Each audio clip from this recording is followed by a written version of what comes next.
How to log into Twitter TikTok account.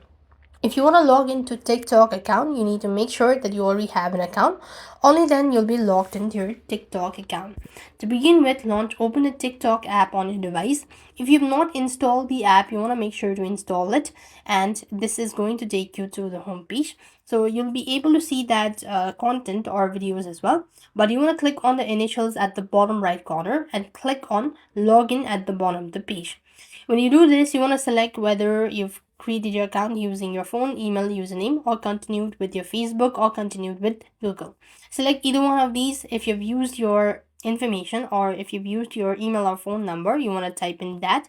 Click the continue button. Next field, you will then be asked to type in the code that is going to be sent to your registered phone number. Once you're done entering the code, you will then be able to log into your account successfully. So this is the simplest way you'll be able to log in. I hope the video was helpful. Make sure to like, share, and subscribe. Thank you for watching. See you in the next video.